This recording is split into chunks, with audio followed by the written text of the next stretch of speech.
हमारा तो 100 बन रहा था, 95 बन रहा था, 97 बन रहा था, 87 बन रहा था, 85 बन रहा था, लेकिन मेरा नहीं हुआ। और आपका कैसे हो गया? इतिहास में यूपीएससी कटअप कभी 85 पार नहीं गया है। तब जांच में मालूम चला आप तो यूपीएससी के मेंस लिखे हैं, प्रीलिम्स क्वालिफाई किया है, तो एक बार आप अपने अनुभव से बता दीजिए कि कैटेगरी वाइज कि कटअप क्या रहने वाला है। हेलो नमस्कार, स्वागत है आपके इस चैनल पर। दोस्तों, बीपीएससी प्रीलिम्स का एग्जाम हो चुका है और बहुत सारे स्टूडेंटों के दिमाग में ना एक ही बात का डाउट रह गया है कि सर हम जिस कैटेगरी से बिलोंग करते हैं ना उस कैटेगरी का कटअप क्या रहने वाला है। बहुत सारे टीचर कुछ और बता रहे हैं, अलग अलग यूट्यूब चैनल पर कुछ और बता रहे हैं कि इसका कटअप इतना रहने वाला है, इसका कटअप इतना रहने वाला है। आप तो यूपीएससी के मेंस लिखे हैं, प्रीलिम्स क्वालिफाई किए हैं, तो एक बार आप अपने अनुभव से बता दीजिए कि कैटेगरी वाइज कि कटअप क्या रहने वाला है। तो आज के इस वीडियो में ना हम इसी कैटेगरी वाइज कटअप पर बात करने वाले हैं। हम पूरा डाटा लेकर आए हैं, ध्यान रखिएगा, पूरा डाटा लेकर आए हैं। और इस कटअप को हम जो बताने वाला है, इसको देखने के बाद आपको कहीं भी भटकने की आवश्यकता नहीं है, किसी टीचर के बातों पर विश्वास नहीं करना है, किसी भी यूट्यूब पर जाने की जरूरत नहीं है, अपने टाइम को कहीं भी वेस्ट नहीं करना है। इस वीडियो को देखने के बाद आपका पूरा का पूरा डाउट खत्म होने वाला है।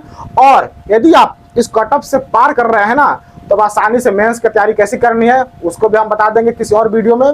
और यदि आप इस कटअप से वंचित रह जा रहे हैं ना, तो आपको अब नेक्स्ट अटेम्प्ट के लिए तैयारी करना चाहिए, वो भी बताएंगे कैसे। आपको अंत तक आप इस वीडियो को देखते हैं ना, तो यदि आप सीरियस स्टूडेंट होंगे, सिंसियर स्टूडेंट होंगे, तो आप हमारी बातों को बहुत गंभीरता से सुनिएगा। बाकी तो लोग पूरा स्क्रॉल तो करते रहते हैं। अंत में आपको बताएंगे कि कैसे आपको फर्स्ट अटेम्प्ट में आपको यूपीएससी के प्रीलिम्स को क्वालिफाई करना है, वो भी आपको बताने वाले हैं। लेकिन हम बात को शुरुआत करने से पहले एक बात आपको हम बताना चाहते हैं। 2025 के जब मेरा यूपीएससी का प्रीलिम्स हुआ था ना 25 मई को, तो जब रिजल्ट आया, जब हमारा हो गया, तो बहुत सारे स्टूडेंटों का कॉल आया, बहुत सारे लोग पूछने लगे कि आपका हो गया, हमारा तो 100 बन रहा था, 95 बन रहा था, 97 बन रहा था, 87 बन रहा था, 85 बन रहा था, लेकिन मेरा नहीं हुआ। और आपका कैसे हो गया? आपको बताते हैं कि पूरे इतिहास में यूपीएससी कटअप कभी 85 पार नहीं गया है, कभी पार नहीं गया, 85 पार तो कभी होबे नहीं किया है।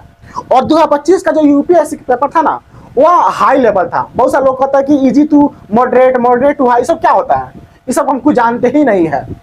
वह तो बीपीएससी 10-12 सवाल इसलिए आसान दे देता है ताकि आपका दिमाग उसी पर भटका रहे, आप कठिन सवालों की बात भी ना करें। और जब आप एग्जाम देकर बाहर निकले ना, तो कोई लोग पूछे कि पेपर कैसा था, तो आपके जबान से एक ही बात निकलेगा, easy to moderate, moderate to high. जो आप इजी लगा रहे हो ना, जो आप मॉडरेट लगा रहे हो, बस केवल इसी 10-12 सवालों के आधार पर लगा रहे हो। बाकी जो 132 सवाल है, 140 सवाल है, वह तो भाई सब कठिन था ना। ध्यान रखिएगा, ये आपको बीपीएससी केवल बेवकूफ बना रहा है। डायरेक्ट बोलो कि भाई साहब मॉडरेट था या तो हाई था। यूपीएससी के पेपर ना मॉडरेट था, डायरेक्ट हम बोलेंगे हाई लेवल का सवाल था।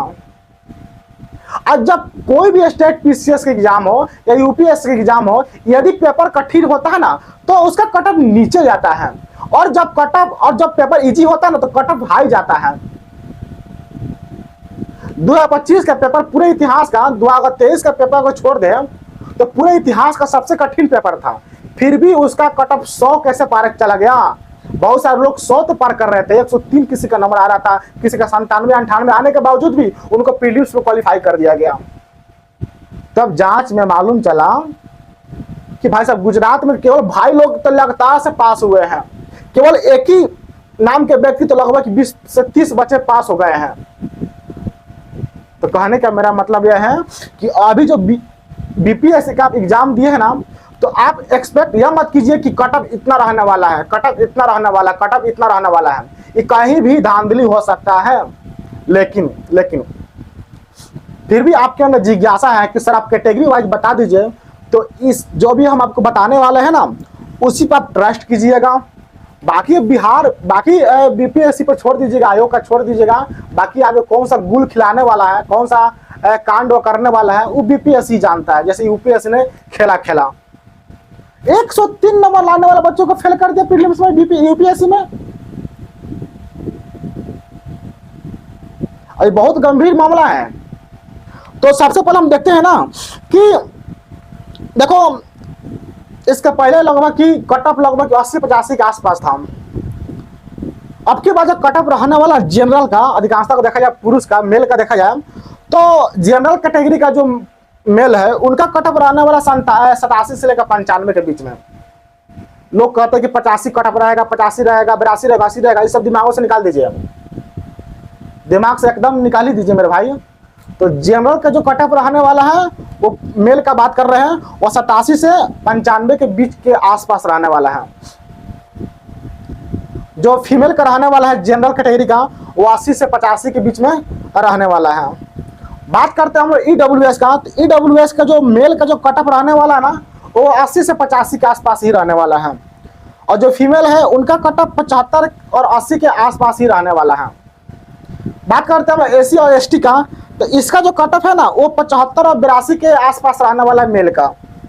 फीमेल का 60 से 72 के आसपास रहने वाला कट ऑफ एसी एसटी और के बात करते हैं हम लोग।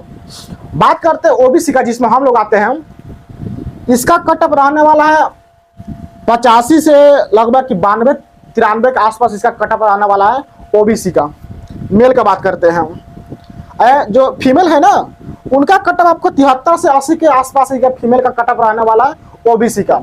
तो एक लड़की हमारे कमेंट बॉक्स में लिखी कि सर हम ओबीसी से बिलोंग करते हैं, क्या इसमें कुछ चेंजेस होने की संभावना है? तो थोड़ा सा आप देख लीजिएगा, यदि आपका 73-75 बन रहा है तो आप आसानी से बीपीएससी को क्वालिफाई कर सकते हैं, बाकी नहीं तो आपको नेक्स्ट अटेम्प्ट लगाना पड़ सकता है। ईबीसी का देख लेते हैं हम लोग। ईबीसी का अगर मेल का देखा जाए तो इनका भी कट ऑफ आपको 80 से 90 के आसपास रहने वाला है, और फीमेल का जो कट ऑफ रहने वाला वो 72 और 81-80 के आसपास इनका कट ऑफ रहने वाला है।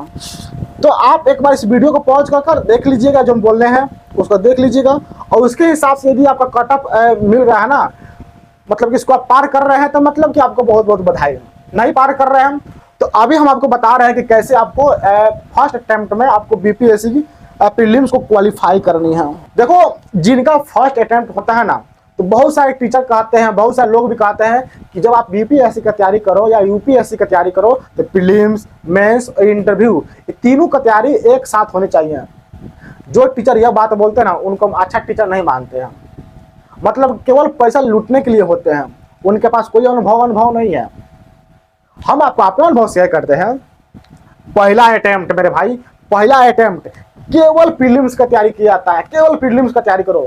उस प्रीलिम्स का तैयारी में आपको हम बताएंगे, आपको हम प्रूफ के साथ बताएंगे ना, उदाहरण देकर समझाएंगे आपको कि पहला अटेम्प्ट केवल प्रीलिम्स का तैयारी करो। आप लोग भले हमको पागल की तरह समझ रहे होंगे कि ये कौन सा बंदा है कि केवल कर रहा है प्रीलिम्स की तैयारी करे, मेंस की तैयारी ना करे, इंटरव्यू की तैयारी ना करे। थोड़ा धैर्य रखो। Patience is a bitter plant which give a sweet fruit. धैर्य एक ऐसा चीज है जो मनुष्य को मीठा फल देता है।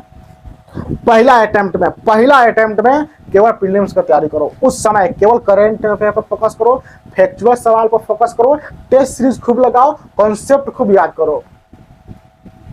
उस समय कोई आंसर राइटिंग नहीं, कोई इंटरव्यू की तैयारी नहीं, कुछ नहीं, केवल प्रीलिम्स के fact, concept, current affair, short notes, इसी पर खूब टेस्ट लगाना है।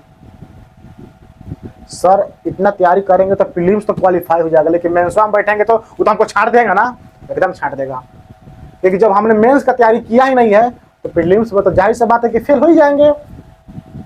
लेकिन जब आप प्रीलिम्स को क्वालिफाई कर लोगे ना, तो आपके माता पिता, आपके फ्रेंड्स सर्कल में जितने लोग हैं, आपके परिवार में जितने लोग हैं, आपके जो समाज में जितने लोग हैं, उनको इतना तो एहसास हो जाएगा कि इस बंदे में कॉन्फिडेंस तो है, यह कुछ जरूर कर सकता है। तो उनके अंदर एक विश्वास हो जाएगा और वो आपको सपोर्ट भी करेंगे कि चलो कम से कम तो पहला पड़ाव तो पास कर लिया। वो आपको सपोर्ट करेंगे और आपके अंदर कॉन्फिडेंस आएगा। नहीं तो पहले अटेम्प्ट में प्रीलिम्स क्वालिफाई फेल हो जाओगे तो फिर बहुत सारे लोगों का डाउट होना शुरू हो जाता है, तो आपको चाह कर भी सपोर्ट नहीं कर पाते हैं, अधिकांशतः लड़कियों को।